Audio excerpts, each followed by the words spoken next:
Welcome to the party. I'm Sam Ekstrom. Cue the crickets sound effect, because that's the Timberwolves in free agency.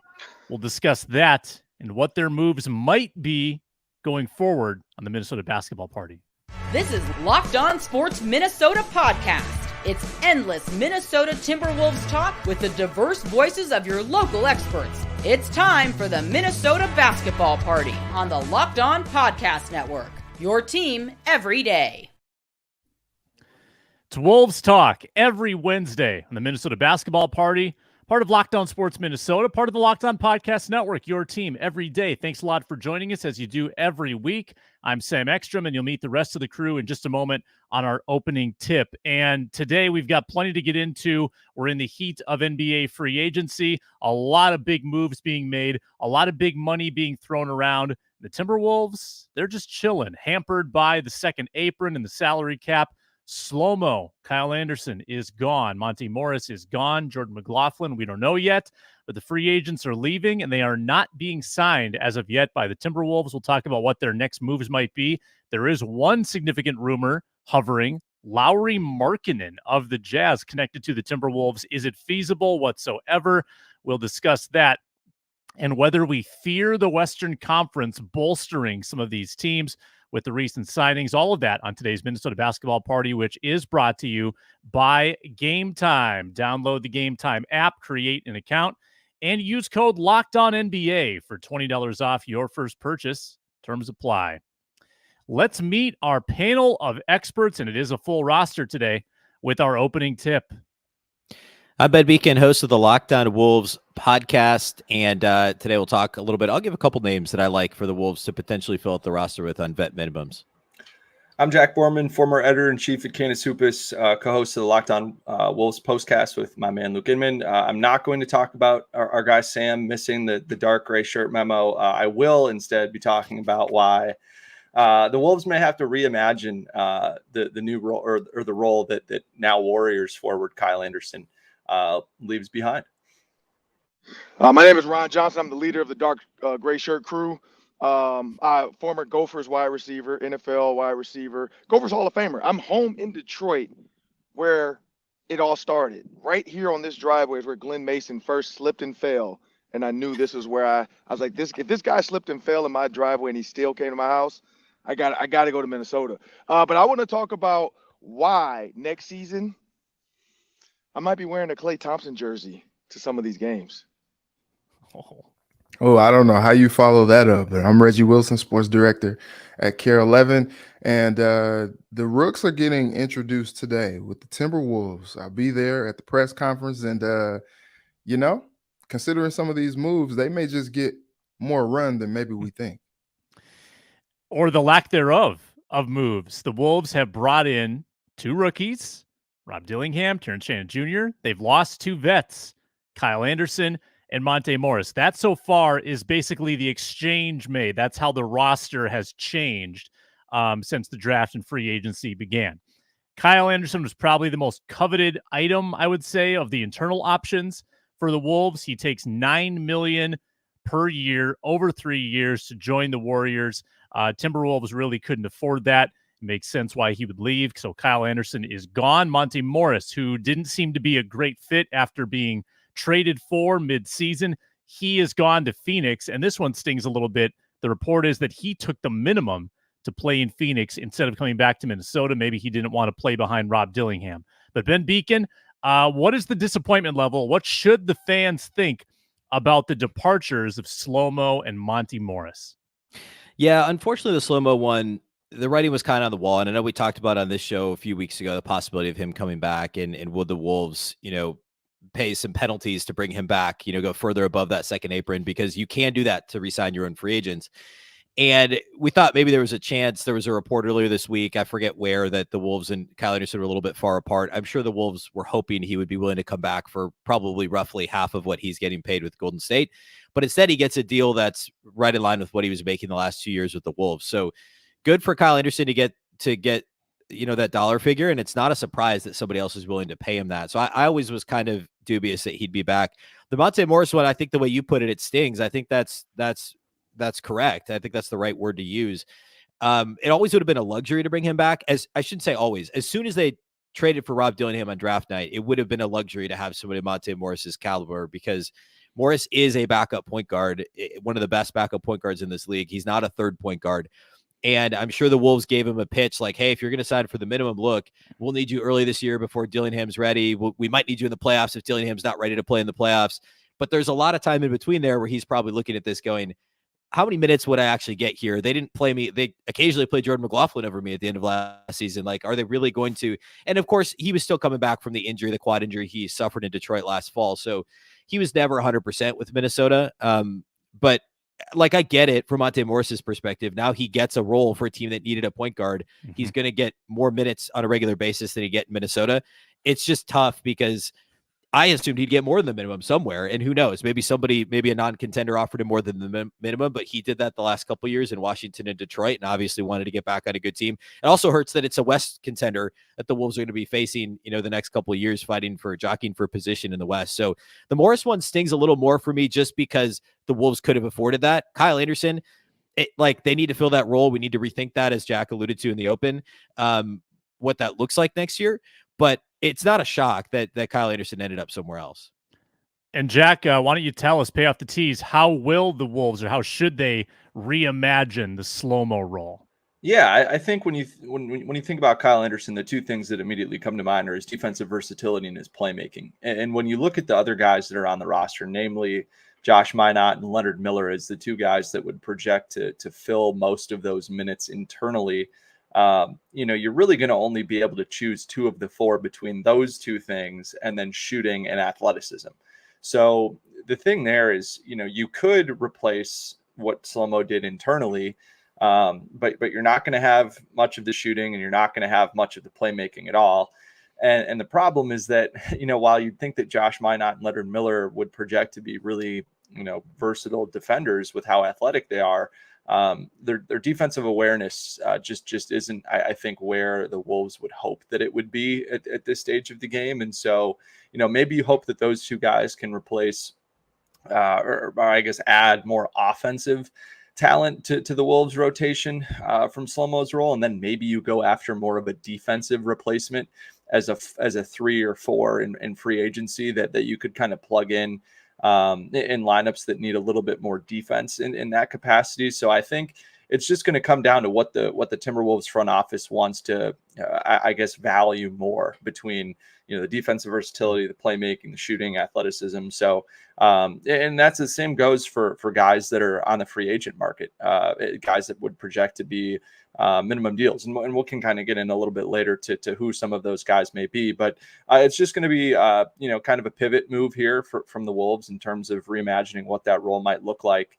And and I think Ben kind of synthesized all my thoughts on Monte Morris. I just think that when Jordan McLaughlin was playing over him, for significant stretches after he got here, I think that he probably didn't take too kindly to that, even though he was coming off an injury. And, kind of what makes me wonder, like, if he was going to go to Phoenix in the first place, like, why didn't they just include him in that Bradley Beal trade that they made since they needed a point guard? But, we'll see what happens.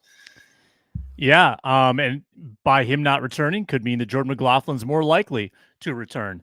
But Ron, you probably won't miss Slo-Mo as much as I will. I feel like we were in different spectrums there. So I'll say this: Slo-Mo grew on me as the playoffs. When you think about Joker and some of the roles he did there, some of the defensive stops he had there, he definitely grew on me. I'll give him that. But if you look at what they got rid of or what they lost, put them on a scale: Slo-Mo, Monte Morris, Terrence Shannon Jr., Rob Dillingham. The scale's going to lean early towards the vets, and then it's going to come back to the rookies. I think long term, these two guys are going to do more for this team than what those two guys departing did. I think you're spot on. Monte Morris, when he came from the Pistons, everybody said, man, there's a really good backup point guard. I looked at some of the Detroit stuff.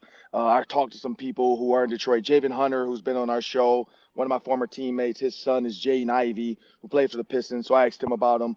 And he is a solid point guard. He's a guy that can make plays when you need him. But the biggest difference and the things that really got me are you need to be a scorer in that offense when Mike Conley's not in the game. And I think that's what Rob Dillingham is going to bring to this team as a backup. So I truly believe somebody's house is on fire, clearly. I truly believe that when they make sure they move forward, they have the younger guys. Now, Slo-Mo, Sam, like I said, I liked him. He just took forever to get his shot off. And it doesn't always work. You pass it to him, he passes it back to you. It felt like one of those episodes of Fresh Prince. Just shoot the ball. And I think that's what Terrence Shannon Jr. is going to give you. He's going to be a guy. When he gets the ball, if you say shoot, he's going to shoot it. No questions asked. So my first reaction was, man, it would have been nice to keep Kyle Anderson from that veteran defensive side. I think Rob Dillingham over Monte Morris is fine. But I think Terrence Shannon Jr. can learn to play that role. Reg. Yeah, so I think it's interesting because I feel like Slo-Mo was such a polarizing player in Minnesota. Like fans like couldn't stand him for stretches, and he had some bad play for a bit. But then he showed up in the playoffs and really showed his mettle for oh, was you, Ron? Okay, yeah. He really showed his mettle in the playoffs, especially in that Denver series. Kind of defending Nikola Jokic for stretches there, and we really saw why he's so valuable to Chris Finch, and we know how much Finchy loved him. Finchy talked about, oh yeah, we can get Kyle in there a little bit more. When Rudy missed the game for the birth of his son, he was just like, yeah, we can get Kyle in there a little bit more for his playmaking ability out there on the floor, and it helped quite a bit. Look, he got good money going to Golden State. I know he didn't necessarily want to leave because of some of the resources here for his son, but now he's paying those California taxes, and good luck with that. It's going to be a little bit different out there, but I think he's going to be a versatile player that Steve Kerr can use, especially in those small ball lineups that helps them. What you hope is that at least from a scoring standpoint, Shannon is an upgrade for the Wolves. But when you talk about, Rob Dillingham with Monte Morris, like I feel like the upside, the ceiling is a lot higher there moving forward. And, it is tough that Monte basically was just like, yeah, I just don't want to be back here in Minnesota. They told me that winter was coming. So, yeah, I'm out. And I think that's kind of tough. He's going to the desert where it's just hot all the time. So, especially after what he saw the Wolves do to the Suns in the playoffs, he decided that was what he wanted to do. But, that's neither here nor there. I just wonder what the Wolves do as far as like depth goes, because they don't have a whole lot of money to play with. But I guess we'll get into that a little bit. Yeah, let's get into it. Now, Reggie, I am personally trying to poach your Lakers roster because you just gave LeBron all the money, not much left. So I'm looking at Spencer Dinwiddie as a ball handler, and I'm looking at Taurean Prince as someone who could maybe play that Slo-Mo role as possible signings here in free agency. We'll go to Jack. Any suggestions? Do you like my ideas with Taurean and or Spencer? I really don't like the Spencer Dinwiddie idea, but I do love the Taurean Prince idea. I think at this point, like if you're just going for like maximum vibes and like replace one really respected veteran leader in Kyle Anderson with another one in Taurean Prince, who's familiar with just about everybody in this roster, can provide some of that defensive versatility that Kyle Anderson brings, maybe not to the same degree, but, is another big body at 6'7", 6'8", 225 pounds. You can at least roll out there. I really like that idea. I also really like Joe Ingles as a guy that could, play with both Rudy Gobert and Mike Conley, shoots pretty well from three as a catch and shoot guy and plays well in pick and roll. Doesn't bring the defense or the athleticism. Sadiq Bey is another one. The Wolves were interested in acquiring him at the 2023 deadline. Kind of a similar play style and body type to Taurean Prince. Has a little bit more girth to him, but isn't quite as tall as Taurean Prince. So, but again, same kind of type of player. But I mean, before we get into this, I mean, the Wolves had 3 open roster spots after Dilly and TSJ will sign their rookie deals. Their tax, before they do anything else, their tax bill is going to be $87 million, give or take. In addition to the $201 million in salary that they have on the books. So $288.5 million They signed 2 more veteran minimum guys, which seems likely at this point. They only count $2.3 million against the cap this year, but it's an extra $13 million to sign each player when you think about how deep into the luxury tax the Wolves are. So they're going to have a tax bill that's about $109 million for an all-in price of $315 million. So Tim Connolly, not only does he kind of have the ownership group right where he wants him in terms of his own personal contract with kicking that option down the line a year, he's also kind of got them over the barrel in terms of the roster, and that it would be a horrible look for either of them to not pony up and pay for a team that's a true championship contender. So it's going to be really interesting to see, I guess, once the roster does kind of settle, we know who's going to be on the team, and we look at some of those financials, just like how much of a shock that's going to be to people, because it's going to be pretty real. So what you're saying is, if they had tried to sign Slo-Mo to anything competitive with the Warriors, that would have ballooned into what, 20, 30 million in tax money? Yeah, I think Yossi Gosselin was all over this. I think it was a great follow for Cap and CBA stuff on Twitter.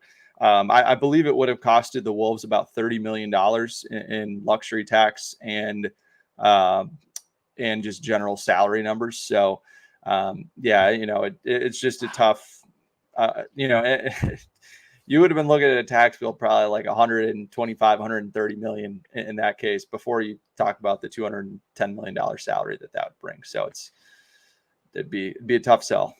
That's insanity. Ron, what moves are you making to round out this roster?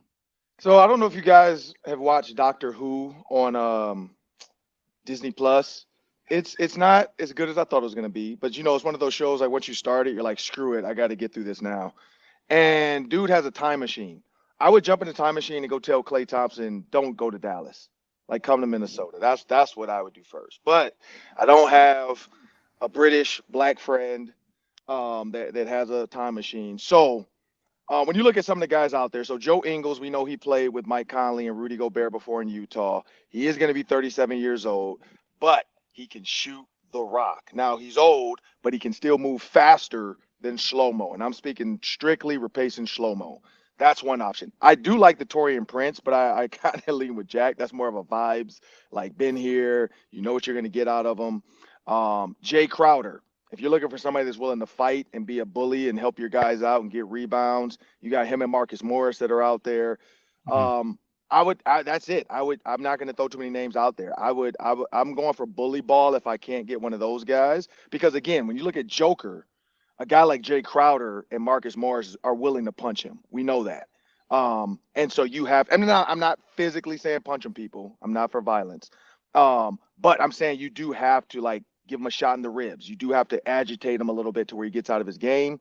So those are two, but I do like Joe Ingles. He is 37 though, or will be 37. So that's the only issue with that. But I mean, LeBron is 50 and he's still playing. So, I mean, he's a willing passer. He's a guy that's going to get the ball to your wings that can shoot the ball. So that could be an option as well to replace Slo-Mo. And again, at 37, if him and Slo-Mo raced, he's going to beat him. So I think we'd be fine there. Can't be too picky with age when you're in the Timberwolves position. And I like, the Marcus Morris thing. They were linked to him last year as a buyout guy. So maybe there's some interest still with Marcus Morris. Where is his twin at? Is Markieff in the league still, or is he done? Markieff? I don't know. I haven't heard Markieff's for a while. Anyone? Is he in the league? He is. Wasn't he on the Suns?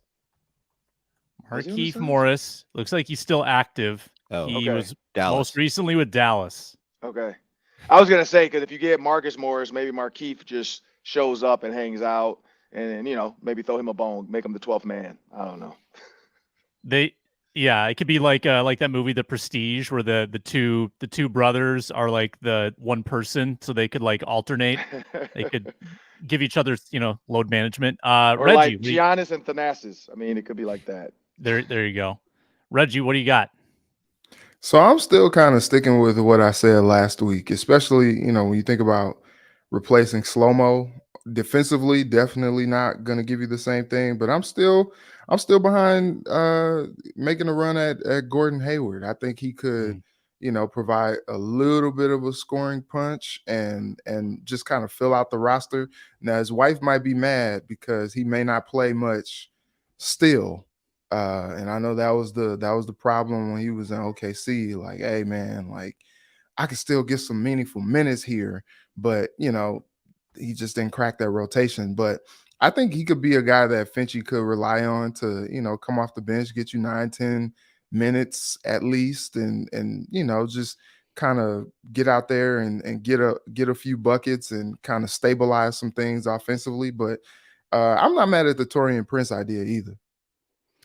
I don't know what Hayward is going to command. That would be a significant salary drop if he goes from $30 million per year to something close to what the Wolves could afford. He's got to wake up. He's got to wake up. That's what Russ did. Russ was making all that money, and now he's clipped his salary considerably. Now they need Gordon Hayward to clip it even more than Russ did. But yeah. Was that an advertisement for Clipped on Hulu? No, but we did just start that the other day, and that is a ride. Is it good? I've heard it's bad. I don't know if it's good. But we watched the first episode. I don't know. All right. Okay. Report back next week with your detailed analysis. I want to give Reggie golf claps because he called the Terrence Shannon pick last week. We haven't acknowledged that yet. Good job, Reggie. You called it on this show. Luke Inman did too. I asked him, I said, one name you want. And he texted me that morning. He said, Terrence Shannon, and I'm happy. And my boy Luke. Look at you guys. Sports Spinman. Shout out Superior Sports Talk, RIP. Rest in peace. Ben Beacon, I know you got names. Give us some names. Yeah, so a lot of them have already been named on my list. So I had kind of a tier of realistic guys who I think they could get for the minimum. Taurean Prince is on that tier. I also have Jay Crowder. Those are two of my maybe top four guys that I'd want. Certainly Crowder. I like the shooting, the size, maybe a little bit less in terms of initiating offense for others than Taurean Prince could do, but more than some of the other guys I have on my list. I have Hayward on there too as kind of like a second tier option. He's more of the scoring, higher usage type guy. Other players that aren't necessarily a Slo-Mo role, but could slot in if they're, and it's tricky because you obviously still have Nickeil Alexander-Walker and you have Terrence Shannon, but if you're not planning on playing Terrence Shannon right away, they could use more shooting. So there's other guys out there I like. Reggie Bullock I like as an option. I think I mentioned him last week as somebody who I think is like a legit 3-and-D guy still. Not the exact same role, but I like him. Kind of in that same realm, Justin Holiday, maybe not quite as much. He's more of a fringe rotation guy. And then if you're going bargain bin, like end of the roster, another old friend like Taurean Prince, Thad Young, he's not going to give you, he's probably your 11th guy, but like he is like a reasonable facsimile of what Kyle Anderson did offensively. Like he's not going to shoot at all. I think he's probably not as good defensively at this stage in his career with how old he is, but he at least can still pass the ball a little bit, give you some size. So that would be kind of an end of the roster. And then if like they get lucky and some stuff falls through the cracks, guys that I think will probably get more than the minimum, but you never know how things shake out. And if guys just want to contend, like I've got Alec Burks on my list. He's more of obviously a guard. I've got Cedi Osman's almost certainly going to get something like the mid-level, but like he'd be a perfect fit if somehow they ended up with him at some point. And I mentioned Hayward already too. So yeah, Crowder, Prince, and Bullock are probably my favorites out of that list. And then the next tier is probably Justin Holiday and, Gordon Hayward and in some order. I'm going to try to use the phrase reasonable facsimile at some point today. That was well done, Ben Beacon. I try to use that once a week on the show. You got to hit your quota. The fact that Ben Beacon said Jay Crowder and I had him, I feel honored because, Ben knows everything. Ben's plugged in. No, it's the other way. I feel honored. Ben felt vindicated by you saying it first, Ron. Yes. The pursuit of Lauri Bird. Could the Wolves be in on it? We'll talk about that next on the Minnesota Basketball Party. Brought to you today by Game Time, an authorized ticket marketplace of Major League Baseball, which makes getting tickets faster and easier. Prices on the Game Time app go down the closer you get to first pitch. So if you want to go to Twins Tigers tonight, get in the door for like $20-25. That might even sink the closer it gets to first pitch this evening. They've got killer last-minute deals at all times, all-in prices, no hidden fees, views from your seat. Game Time just takes the guesswork out of buying tickets. The zone deals are super cool. You choose the section. Game Time chooses the seats. The flash deals are exclusive in-app deals on select seats ahead of the game. And you can save up to 60% by buying last minute. So with Game Time, you get the lowest price guarantee, the great ticket coverage, customer service, all of that. It takes the guesswork out. So download the Game Time app, create an account, use code LOCKEDONNBA for $20 off your first purchase. Terms apply. Again, create an account, redeem code LOCKEDONNBA for $20 off. Download Game Time today. Last minute tickets, lowest price guaranteed. All right, welcome back, Minnesota Basketball Party. Please subscribe on YouTube here in the Locked On Sports Minnesota channel, or listen to us on the Locked On Wolves podcast feed, wherever you get your podcasts. Ben Beacon producing quality Wolves content 5 days a week. Lauri Markkanen of the Utah Jazz has been linked to the Minnesota Timberwolves. There is interest from Minnesota. Apparently, Tim Connolly loves the guy. Here's the contract situation. Lauri Markkanen's making like $17, $18 million, and he's a free agent after this coming season. So you'd be getting 1 year of Lauri Markkanen. Lauri Markkanen, over the last 2 years, has averaged 24.5 points per game with the Jazz, most improved player of the year in 22-23.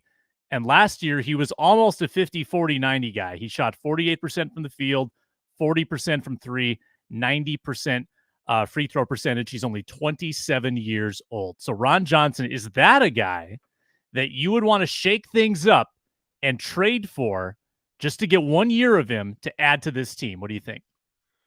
So after looking at his stats the last 2 years, I'm glad you brought that up. I would say yes, but I wouldn't do it if I have to give up a lot. Like if I have to give up players that I think are my core, so Anthony Edwards, Cat, Rudy, Mike Conley, any of my rookies, Rob Dillingham or Terrence Shannon Jr., I'm not doing it.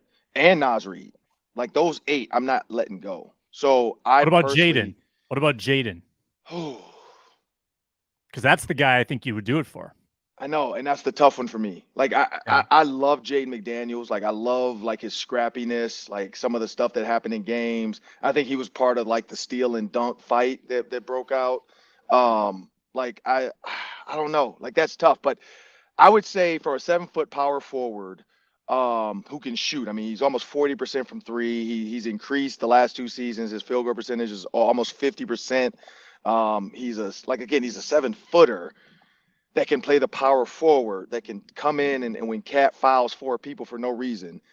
I like it. Like I do like it. Like I would, for 1 year, I probably would for Jaden McDaniels. I would, because Naz Reid, I think you can't really let Naz Reid go, because Naz could even move down to the 3 sometimes when you look at the way he plays on the floor. But Jaden McDaniels for sure is a 3. I don't know, man. I'm losing. I might lose sleep over that one, because I do like Lauri Markkanen. Like when he was at Arizona, I loved his game. I like when he's with the Bulls, like he's a kid that he's willing to do the like at the top of he reminds me of like a Porzingis, but is not scared. I don't know. Porzingis sometimes seems scared to me now, but he reminds me of like what we thought Porzingis should have been long term. And so yeah, I do like that partnership with Cat, him on the wings. I honestly, now if you say can you get rid of Rudy Gobert for him, I would probably say yes. If I would Send get it back rid of to Rudy Utah. Gobert, I would give me Lauri Markkanen, you take Rudy, and then let's go with Naz Reid, Jaden McDaniels, Cat, and Lauri Markkanen. I don't know. I would like that one more. And I'm selfish. I'm an offensive guy. The defensive stuff doesn't turn me on. I love offensive scorers. So you got to think about it from Utah's perspective too, because if Utah is saying, "Oh, we're not going to build around this guy," which is a little curious to me, but okay.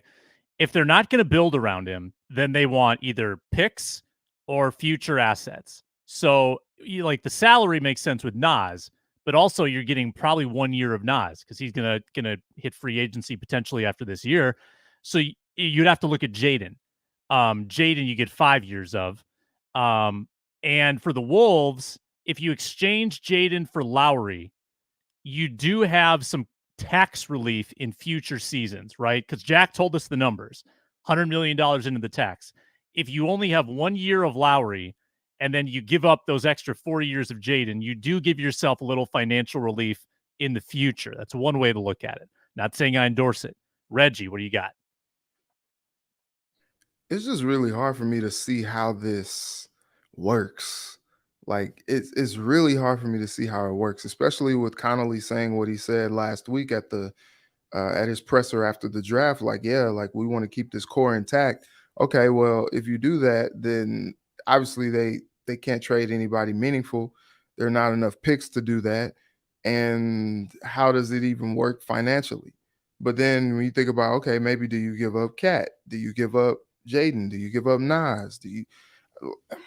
I don't know. And then I don't know what Utah is doing. What Danny Ainge is looking for. Like, how many times can you trade valuable players for picks before you just decide to just put your foot in the ground and just try to go win basketball games? Like, I'm not really understanding the logic out in Utah. You know, maybe we could get Danny Ainge on to join us on the basketball party one day to kind of break it down. I don't know. David Locke could facilitate that, maybe. Absolutely. I love how Reggie has completely forgotten about how the Celtics just won the title already. Look, love me some Jason Tatum, big St. Louis all day, but but Danny Ainge was gone. You know, like he did all that and left it to Brad. He's gone. So I don't understand Markkanen would be a great addition, but I just don't. At what cost are we looking at? And I don't know that is necessarily worth it. What I do think is crazy though is just maybe it's just by virtue of just the Jazz not really having much of anything else, but you know, Markkanen crazy jumped the last 2 seasons in his scoring production because it seemed like, you know, he peaked his second year with the Bulls and it was like, oh shoot, like they got somebody who could be like a cornerstone type player. And then he started averaging in the teens the next few years. Then he goes to Cleveland. I think it was like 14, close to 15 points a game. And then boom, 24, 25 points a game moving forward. And it's just like, whoa, like that's some crazy production. But, you know, who else do the Jazz throw out there to play? So he's, you know, he's getting his. And so I'm interested to see how any of that plays out. But I think the Jazz will be smart to keep him. I don't know. It just doesn't make any sense to me. Yeah, I'm with you, Reggie. You're 27. You're playing this well. Why are you not considered part of the the foundational future in Utah? But that's not for me to decide. It's for Ben Beacon to tell us what happens. Ben Beacon, what do they do? We lost Ron. So my take on this is, and I'm curious to hear what Jack has to say about it as well. My take is that the only way this makes any sense is if there's a directive from ownership that you have, like, you can't keep paying the tax. We can't pay the repeater tax, right? We have to get under the second apron at the very least. And this is another opportunity for me to use the reasonable facsimile phrase, if you will, if I'm allowed to do so. But like what Lauri Markkanen would provide offensively in place of Karl Anthony Towns would be that, right? He's not as good as Cat offensively. He's not as good of a 3-point shooter. He's not as good of a rebounder. He's also not as good as of a defender. But what he would give you is essentially a little bit of a lower usage version of what Cat gives you offensively. So it frees up more positions for Anthony Edwards, for Rob Dillingham. So the only way this makes any sense is if the Wolves ownership said, hey, you have to move off of Cat and upcoming years. And it would be a rental because if you re-sign Markkanen, then you're in the same boat, but probably more expensive than you are with Cat. So if you trade for him and then re-sign him, I don't know that he's not as good as Cat in my opinion. So the only way this makes sense is if they say, hey, look, we got to get under the second apron. You're going to have to move Cat. And then the only way the Wolves could do it is if they had another team or two involved and to help with assets, because the Wolves have like one pick swap available to them to trade and maybe a second rounder or a couple second rounders, I guess. So, I don't think they do it. I think it's like a less than 5% chance easily. But if he really likes Markkanen and say Glenn Taylor wins the ownership thing and he says, look, despite what I said publicly, you got to get under the second apron, then this could be what's in Tim Connolly's back pocket. And he could find some picks from some other teams. I saw a fake trade out there. Somebody threw out Atlanta in a 3-team deal and the Wolves would get DeAndre Hunter from Atlanta and like this whole thing. So like, if you're going to have to move Cat, which they don't currently, but if Connolly's told you have to do this, this would be the best possible way to do it, to get a borderline all-star back who can give you a lot of what Cat gives you offensively, not all of it, but some of it. And then you let him go next offseason, you get some cap relief. It's less of a tax bill this year. He comes off the books. And now ultimately you've lost Cat for whatever else is included in the trade. But I mean, like if push comes to shove, it's a tough sell to the fan base, certainly. But that's the only way this makes sense to me. I wouldn't trade Jaden. I mean, Utah doesn't want Rudy. Like, I don't think there's any other way this happens. But that's my take on it. So really unlikely, but I think it's a back pocket, like break glass in case of emergency type of a potential for Connolly. Jack. Yeah, I'm with Ben. Let's get if you'll allow me, I'm going to get weird here, Sam. So Let's get Lauri weird. Markkanen, All right. first of all, like I don't think that this would be a DeMar DeRozan for Kawhi situation where like you're trading a beloved franchise cornerstone that's been there his entire career for a 1 year, like F it, let's go for it, and hope that two of the opponents' three best players in the playoffs tear their Achilles or tear their ACL, and we can win a championship that way. I don't think that's what this would be. I think, you don't trade for him unless you have assurances that he'll resign, kind of like what the Pacers did with Siakam this year. So you could resign him for roughly 4 years, $200 million when he becomes extension eligible in August. So that's that. I don't think it would be a 1 year rental. But if you want to talk about what a like an actual trade could look like, something that makes the most sense to me would be something where Lauri Markkanen comes to Minnesota, Brandon Ingram goes to Sacramento, and Karl Anthony Towns goes to New Orleans with stuff and probably 3 or 4 first round picks from the Pelicans and the Kings going to Utah. The Wolves could then theoretically take back another player that makes anywhere from $12 to $15 million. You could even take back Kevin Huerter, who makes just under $17 million, and still find a way to get under the second apron of the luxury tax. So you could do that. So it would cool. You're under the second apron this year, because I think the biggest thing is not necessarily avoiding the second apron, but it's just you can't be in the second apron 2 times in a 4-year span. So if you're over it this year, like you've got to figure out a way to get under it at some point moving forward. So what would come after that? So you'd re-sign Markkanen to a long-term deal. Let's say it starts with $45 million next season. So 25-26. You could trade whoever you'd get with Markkanen. So if it's a DeAndre Hunter or Kevin Huerter or whoever, you could trade him with picks to a team that has space, kind of like what Dallas did with Tim Hardaway Jr. this year. So you get rid of that money. And then you could extend Rudy Gobert to discount. So something that I don't think a lot of people are talking about right now is the fact that Rudy Gobert is extension eligible this summer. You could have him toss out his player option for next season, which is about $46 million, and say, hey, if you get rid of the player option for next season, we'll extend you for, let's say, 3 years, $80 million or something like that. That's roughly $25 million a year. From there, you'd position yourself to have $40 million roughly in space beneath the second apron to do 3 things: to re-sign Naz Reid in free agency and give him a pay bump of roughly double what you would make, so up to $26 million.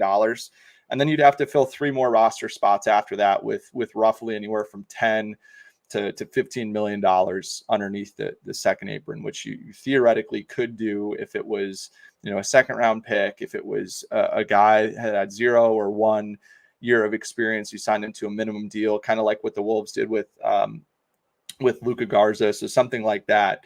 And so I think if you're going to go for Lauri Markkanen, that's like a, hey, let's trade Cat now, or he's coming off a great playoff run. We need to trade him to a team like New Orleans that has no centers on their roster right now, and find a way to kind of make something like that work. And so I agree completely with Ben that the only reason you do it is for tax saving purposes, maybe to be able to duck the second apron this year, and then allow yourself to potentially duck it next year and find a way to have a little bit more of a sustainable roster. But I agree too with Ben in that, like, I think Karl Anthony Towns is a better player at doing just about everything than Lauri Markkanen is. He's a little bit better at just about everything except maybe not turning the ball over.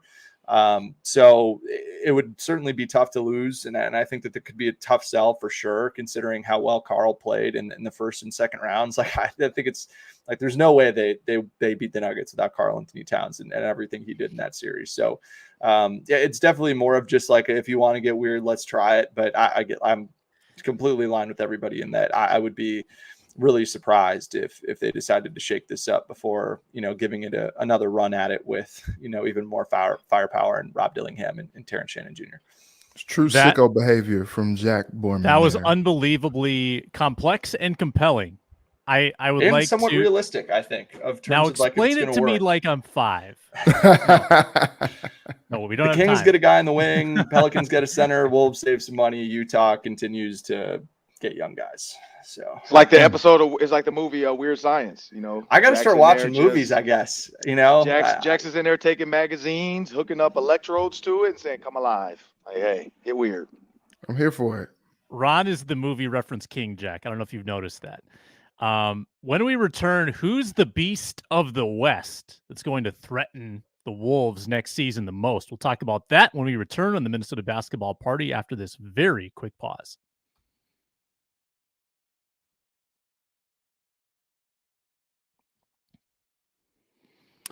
All right, Minnesota Basketball Party. Please subscribe. Locked On Sports Minnesota. In our closing minutes, the West has really beefed up. Ron and I talked about this yesterday on the Ron Johnson Show. Which team do you think has improved the most and will vie for the Western Conference crown? And you've got several options here. I don't want to steal any from anyone. Why don't we go to Ron? You got scrambled. Now you're on the left of Reggie. Let's go to Reggie first. Okay. I'm all right. With all due respect to Jack Borman and Ben Beacon, I'm with you. I go Oklahoma City. I really don't know what to think about the Hardenstein. I don't even know how you say his name really. But that was a move. Also for Chet to call him his bright skinned twin. I think he was joking around when he said that, but I hope he was, because I don't know what that was. But I look at that and it's funny because like I know the Nuggets lost KCP, but like it's still the Nuggets and they still have Jokic and Murray, and that pick and roll is still pick and rolling. So I still think that they are going to be a threat as well. But I would love to say my Lakers. I would love to think the Warriors, but also too, like Dallas adding Klay Thompson. Yeah, they probably lose a step or two or three on the defensive end, especially losing Derrick Jones Jr. as well. But you know, all that shooting and Klay possibly, I know he was clanking a lot last year, but Klay possibly getting open threes, like just catch and shoot like he's back in Golden State, you know, several years ago. I think that's just going to be just tough to contend with. But Kyrie is a year older. Klay is an older guy. You know, does Luka come in shape and motivated to actually play? That remains to be seen as well. Ron, let's I'm trying to remember who you went with yesterday on the Ron Johnson Show. Which team kind of scares you the most? The Mavs. That's why I'm getting a Klay Thompson jersey. Like, the only reason is because you saw what the Mavs did without Klay to the Timberwolves. You add Klay, you add another shooter. You saw what the Mavs struggle with the Celtics, an additional shooter. Klay does not need to dribble the ball. He does not need to do anything. He can run around the floor like he did with Steph because he has a guy in Kyrie that wants to handle the ball 90% of the time. He has a guy in Luka that wants to create a shot 95% of the time. And when they double Luka driving, what does Luka do? No looks. He's like he's Magic Johnson's light-skinned twin without the HIV, but he is his twin, and he's able to throw the ball, look away. He's able to pass it without looking. He's able to throw it behind him. That guy being able to find Klay, and if they can get on the same page, that's the key though. Klay and Steph and Draymond created a friendship through winning, but you saw what they were like when they were losing. Draymond was trying to be on the set of TNT. Steph and Klay weren't talking to each other. Steph out here having more babies because he's stressed out. He's out here having stressed out babies. And so when you think about that, if they can get on the same page and stay friends and stay connected, and Kyrie doesn't go with the sage and he's burning sage on stadiums now, and he's Erykah Badu doing it when he shows up, they'll be fine. And I think that's the key is Kyrie, Luka, and Klay. If they can remain friends and remain cool, they are the biggest threat in the West, in my opinion. There was so much to unpack there, but we did not have the time. Let's go to Ben. All right. So I think OKC probably is the one that, like, at least based on where I would almost say it's because, I mean, obviously they were the number 1 seed last year, but it could have easily been Minnesota, could have easily been Denver. And I think OKC got better because the bench is that much better. They brought back everybody that was really important to the rotation, and they added one of the better perimeter defenders in the league in Caruso. And Obviously, Hartenstein makes a big difference too. A really good defensive big, a really good rebounder, exactly what they needed. A low usage catch and shoot offensive guy that can give you more if you need to. The only question is, what's Chet look like at the 12, 14 minutes a game? I think it'll be fine. I do also like what Dallas did. They're going to be worse defensively, but they were only like 18th in the West defensively in the regular season last year anyway. So it's not like they relied on their defense. Now, they also finished what were they, the 6th seed last year? So, or no, were they the 6th seed? Yeah, I think so. Yeah. So like, there's room for that. I think that will overall improve them next year because Klay Thompson's a perfect fit for their offense. So I'd say OKC and Dallas. I would say Denver certainly got worse, but they're still going to be a contender for the top seed because of Jokic and Murray and mostly Jokic. And then I would say Golden State got a little bit worse, but of course they were not a playoff team last year anyway. So those are probably the two big ones in terms of teams. And I guess the Clippers would be an obvious one too. So I don't know that the West is tougher necessarily. I just think it's your typical shuffling. It didn't get easier. It didn't get tougher. It's just Dallas, OKC are going to be better. Denver maybe slightly worse, and Golden State and Oklahoma, or excuse me, the Clippers, probably pretty clearly worse this year. It's going to be as tough as ever. I don't know that there's it's necessarily tougher than it was last year. Yeah. And one thing I'll say though, Reggie. Yep. Because Reggie tried to hate on Luka. I don't know if you saw, but like the Gen Z guys do, he just posted a workout video already. He's already Luka. off-season training. Yeah, get in shape, baby. Jack, we got 1 minute left. Yeah, for me, it's not all the malcontents in New Orleans. It's Oklahoma City. Caruso is a massive upgrade from Josh Giddey. They put two borderline unplayable guys in Hayward and Giddey and replaced them with two guys that are super useful. I thought the Hartenstein deal was like a huge overpay, but yeah, I think that he's the exact type of player that they need that brings physicality, very, very good rim protection next to an already great rim protector in Chet. Really good offensive rebounder in Hartenstein too, but can also be a really good DHO guy up top to help create space for SGA and Jalen Williams. So, I think Oklahoma City should absolutely be the 1 seed next year. I think if they're not, it's a failure on their part, or they dealt with some type of injuries.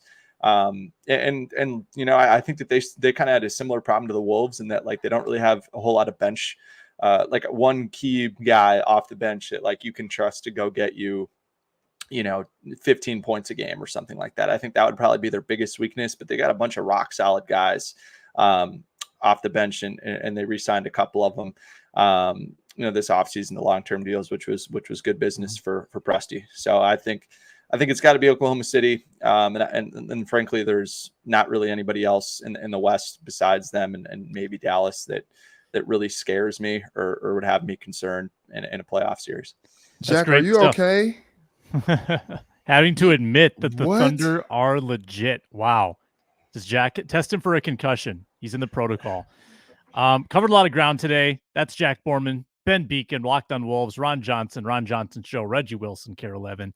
I'm Sam Ekstrom. Wolves Talk every Wednesday on the Minnesota Basketball Party on Locked on Sports Minnesota. Thanks a lot for watching. See ya.